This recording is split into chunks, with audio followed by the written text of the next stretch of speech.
I help people get a less sucky divorce. And what that means is I'm a certified divorce financial analyst and a family mediator, and I help people get a professional divorce without fees, emotions, and everything else escalating with attorneys. It's a professional divorce, but it's kind of a do-it-yourself with me as your guide. I like to joke that people just show up, answer a lot of questions, and then one day they're divorced.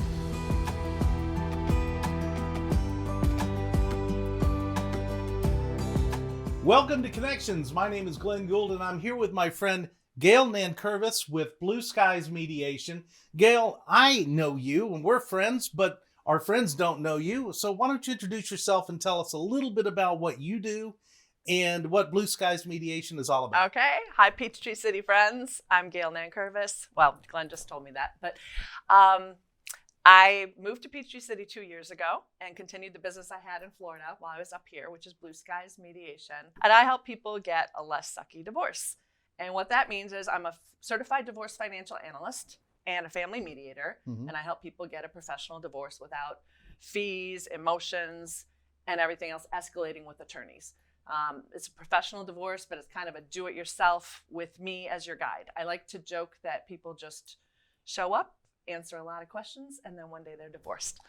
Well, that probably is a lot more palatable, I guess. I mean, when you get lawyers involved, obviously they want to win for you. Yes. And since there's two of them, they both want to win, and then they convince you how important it is that you win.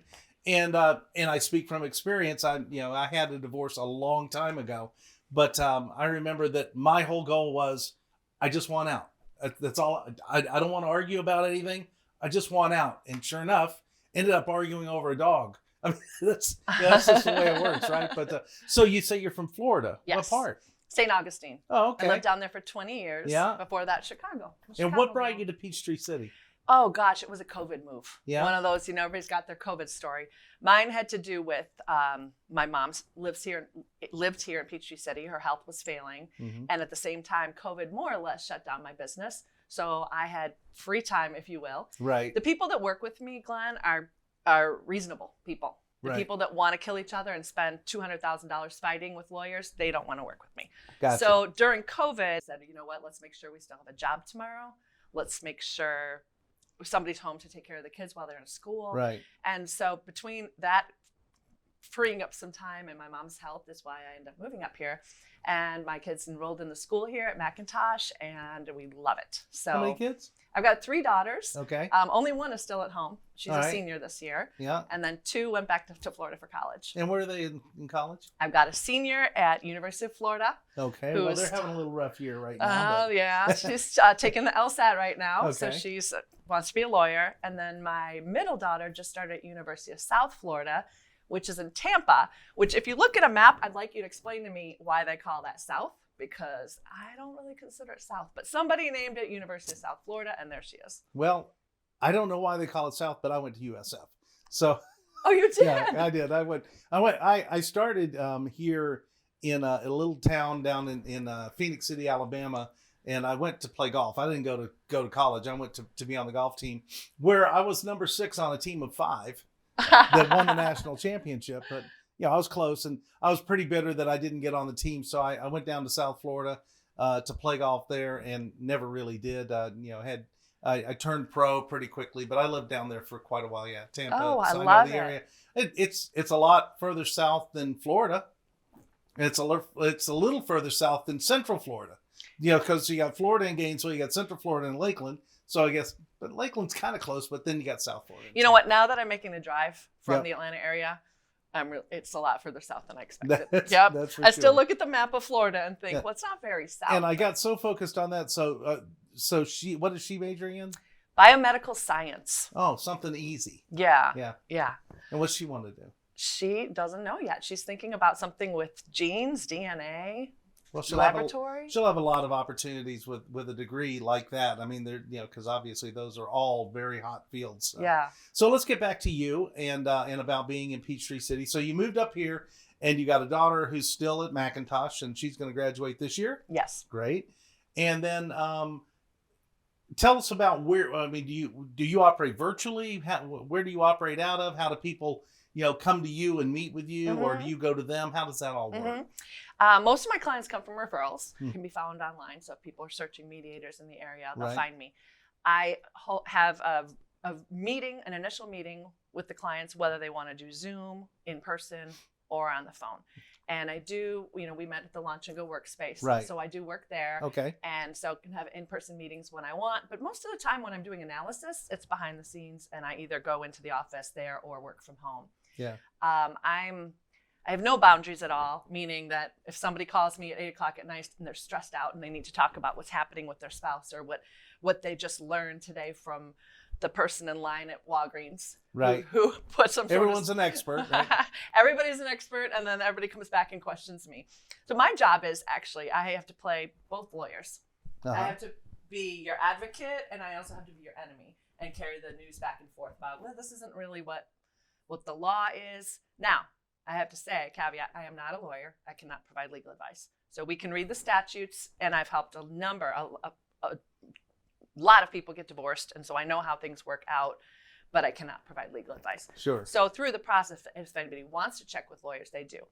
And then what happens is when they check with the lawyers tell them the all or nothing scenario, and they don't hear that from me. They hear where you're going to end up. Right. I do a financial analysis for them. I come to them with a proposal saying, if you hire lawyers and fight, this is probably where we're going to end up Sure. $50,000, $60,000, $200,000 later. And then we mediate from there. So if they take that and go to the lawyer's going to say, oh, no, I can do this. And oh, no, I can do that. Right. And so that's actually the hardest part for me is holding my guns and just saying no, because her lawyer's telling her that. His lawyer's telling her that. So this is, again, where you're going to end up. Right. So do you want to just agree to it today, or do you want to spend $50,000 and then agree to it? So. Yeah, and that's the thing that people don't really understand, I'm sure. And you deal with it every single day. Yeah. Every single day you're dealing with these people who are in a bad way. No matter what, it's not going to be any fun. Let's face it. And it's I think it's so adequate that you're accurate even that you say a less sucky divorce. Yeah. Because a divorce is going to suck. It does. But so anyway, I think it's clever the way you put that up. Now I understand that you're doing some work even nationally. I mean, what's going on with that? So about 6 months ago, I was working on my business planning and thinking, well, where do I want my business to go? And how much can I grow? And how many people can I help? Because that's really what it's about. And that's why I have no boundaries. If somebody comes to me anxious, their monkey brain is telling them all this stuff and they just need some certainty, if I can spend 15 minutes with them and tell them what's next, what's coming next, what to expect, even if they don't like it, sure, they can kind of relax because they know what's coming next. A recent example of this was somebody who knew he was getting served, and he just, in his mind, he saw everything in the movies and this drama and this. And so I talked him through, what does this mean? Yeah. And how can you make it so that when they come, you can just be like, oh, here you are. I've been expecting you. And then sign the paper and off you go, rather than spending a week, ruminating over it. I want to change the way people in Peachtree City get divorced. And that, it didn't sit right with me. It seems just weird. Okay, how about people in the Atlanta area? Mm-hmm. No, how about, I want to change the way Florida and Georgia gets divorced. And that didn't feel right. And then finally, I just started laughing and I said, I want to change the way America gets divorced. And within 2 weeks, I ended up meeting up with a woman who runs a brand new company called Divorce Right. And we're bringing divorce services, like benefit services, into corporations throughout America. So we're working with their human resources, their benefits department, to help them assist their divorcing employees. Because an employee typically will lose up to 40% of productivity for up to 5 years while they're going through a divorce. Man. In the initial planning, the stress of it, while they're going through it, the time they spend crying in the bathroom and talking with their colleagues about it, and again, hearing those divorce stories that get them caught in a cycle. And then even after and that's not even to mention the amount of productivity that's lost while they're discussing it with their coworkers who are now being impacted with their productivity. Yeah. Too. Did you know that divorce is contagious? Oh, I'm sure it is. Yes. Yeah. I'm there sure are it stats is. Yeah. that it is contagious. And the more you talk about it, the more people start analyzing their own relationships and get unsettled. And let me get back to, first of all, I'm not pro-divorce. I'm Right. pro-marriage. And if we can work it out, we can. I actually had 2 clients last week that reconciled. That's so great. It was Yeah. great. And, I hope I don't see them again. Maybe I will, maybe I won't. But the fact is sometimes I'll say to them in my meeting, you do know that some of these things are normal, right? Well, no, but I want this and this. I said, well, have you asked for that? Right. And it comes down to something as simple as nobody's going to read your mind. If you don't ask for what you want, you're not going to get it.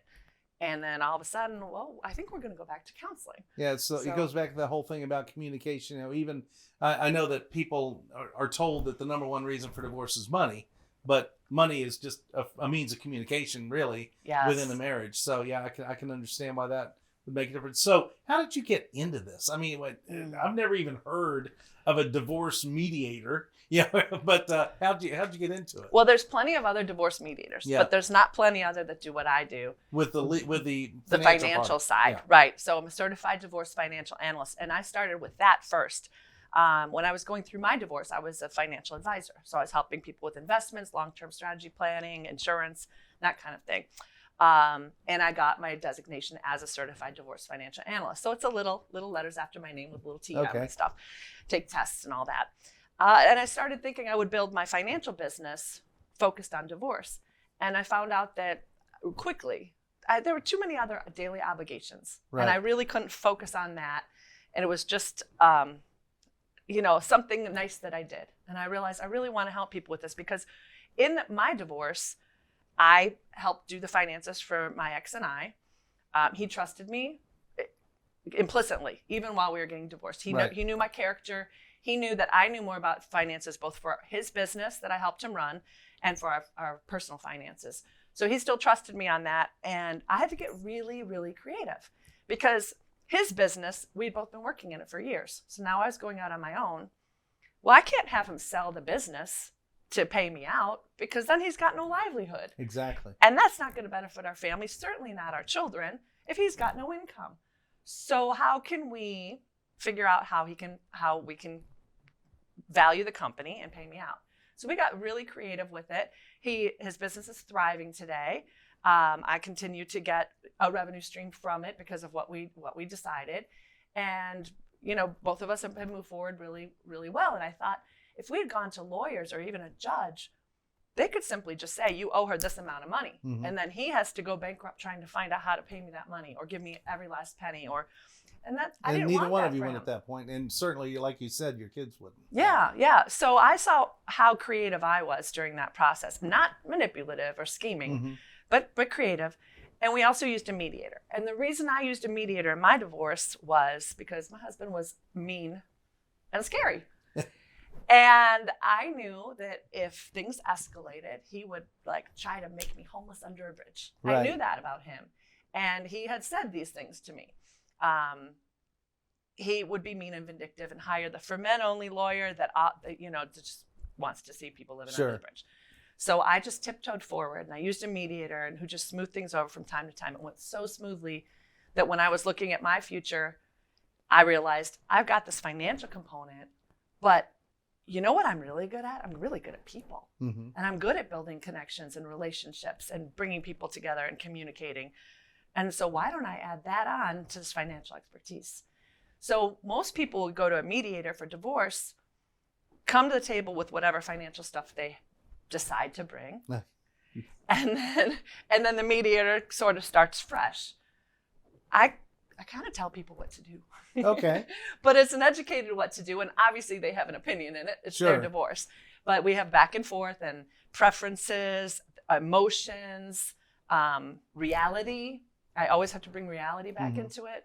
And we mediate from there. So that's how I'm different. And I love what I do. I never thought I could take something that was so negative in my life and help so many other people with it. And I'll do free consultations all day long. That's not what I prefer. I prefer to get paid. Sure. But if I can help somebody get out of that wilderness and see that there's a future ahead of them and a bright future, see that they're not going to be living under a bridge, that's what And I imagine that that I'm sure that when you decide you're going to get a divorce, or you find out that you're going to get a divorce, right? Because that's the way it happens for a lot of people. There's a lot of fear, a lot of anxiety, and a lot of anger, a lot of emotions, and you only want to vent that back on the person who has now hurt you. Right. And it's the person that you thought you loved more than anybody else in the world. It's really painful. And I'd imagine there's some comfort in that first consultation where it's like, okay, this is what's going to happen. Yes. Okay. You can go any way you want to, but you need to understand this is what's going to happen. And just to know what is the future is always, I have this saying that I tell my sons and my wife, and that is the worst thing is not knowing. Yes. The worst thing's not knowing. So we certainly found out that with COVID. So, all right. So you moved up here and you got your kids in school. What do you like the area? I mean, heck, you've stayed, I guess. So you must like the area. It. It's grown on me. It was, moving during COVID was hard enough. For me, it took a while to warm up. And then once, do you know what it took? It took me to get on that golf cart and start driving around. Oh, okay. I sat around complaining about, I don't think I like it here. And then one day I got on that golf cart. I found myself at Line Creek sitting out there with a beer with some live music and some fun people. And I was like, wait, this is pretty cool. Yeah. Then I got on that same golf cart that same day, drove up to the lake. And what do you know? There's a festival going on there. Yeah. And so I walked around there and made some friends. And all of a sudden I realized, oh, I'm the problem. I've been at home, feeling sorry for myself, moving during COVID and not knowing anybody. And the minute I got out to actually experience Peachtree City, I fell in love with it. Sure. So you mentioned Line Creek, which is a great place to go, in the lake with festivals and stuff like that. We have a lot of that. If you had to pick a favorite restaurant in the area, say? Beirut over by Target. I love that restaurant. That's a great restaurant. They have some great wine. Yeah. And the food is so fresh and makes your taste buds tingle. Oh, that's cool. Yeah. That's cool. All right, back to business. If somebody is unfortunately facing that situation or even just thinking about it, really, if you're in the point where you're thinking about the last place you want to go to is a lawyer, because their job is to help you think about really seriously. So if somebody wanted to reach out to you, how would they contact you? The name of my business is Blue Skies Mediation, and you can find me at every variation of that online, blueskiesmediation.com, Gail at blueskiesmediation.com. But the thing that the people are going to remember is Less Sucky Divorce. Oh, really? You can look it up by that. You can look it up by Less Sucky Divorce. That's great. Yeah. And I don't know. Do you want me to give a phone number? Sure, if you'd like. Sure, of course. It's 904-710-9245. And I like to meet couples individually instead of together, unless they really want to. I like to meet them one-on-one so I can hear the real story. Right. So they don't have to worry about getting sideways glances or nudges or kicks under the table or having to hear about it later. I can't believe you said that, and then rehashing their whole history again. So I like to meet with them individually and then move forward together from there. Okay. And to me, one of the things that we talked about today that would really be valuable, especially to a company, how does somebody go about, maybe referring you into a company they may work for or something like that? Who is it that you're looking to connect with in companies that might be a good connection for you? Yep, anybody within HR that sees a need, which I think most people do. We actually went to the SHRM conference, the Human Resources Conference, last fall or in the last spring, and it was amazing because this is a brand new business. Nobody's ever done divorce benefits before. Amazing how people stop by to share their stories about how divorce impacted them in the workplace. And whether it is your $8 an hour employee or your senior level executive, of course, the higher up, the more people it's going to be affecting. But even the employee who doesn't show up regularly because they're distraught or can't come to work because they have childcare issues because of the divorce. Okay. Those things. So we partner with Human Resources to provide training, like sensitivity training to them and just knowledge about what their employee could be going through. But we also provide a coaching program for the employee that they can either refer the employee to or help subsidize so that the employee knows what's going on, what's coming at each step of the way, provides them their own personal guide, roadmap. We have specialists that focus on special needs. We have financial experts, different cultures and religions and how they experience divorce. Religious divorce, how you navigate stuff with the church. Right. I'm working with somebody right now who's a pastor, and he was afraid he was going to lose his job because he's getting divorced. Sure. So it's providing that kind of information to the company, but also providing that extra service to the client that's going through it, again, so they have the most information possible to get through it without the shame or the guilt or whatever they're experiencing at that time. Okay. And so your initial consultation is free? Yes, it is. Okay. And is there a fee if I'm a company that's got 50 employees and I want you guys as a part of my package? Is there a fee to the company that we pay up front or per employee? Is that the way it works? Something like that? Generally per employee, and it Okay. depends which part of the package you want. choose, Yeah. right. So there's definitely, we recommend the human resources sensitivity training program, but some clients just skip to the coaching because Sure. they're like, that's nice. I don't have time to know that. Could you just help my employee? So we'll develop the package based on that. Sounds great. So fit your situation just like your mediation is. Yes. Well, that's great. Well, Gail, I want to thank you for coming in today and sharing a little bit about what you do. I think it's one of those things where most people would not have the opportunity to hear something like what you do. And I know that you're really active in the community. Once again, it started out a little slow, but you've now gotten very active in the community and community you love. But not just here in the Southern Crescent, anywhere in the United States, Gail can help you. And just reach out by looking up Less Sucky Divorce online, right? Yeah. Okay. Yeah. Well, Gail, thanks again for coming in today. Thanks, I Glenn. appreciate the information. Thanks. And I appreciate you watching today. This has been Connections. I'm Glenn Gould. Thanks for watching. Bye now. Thanks. Bye.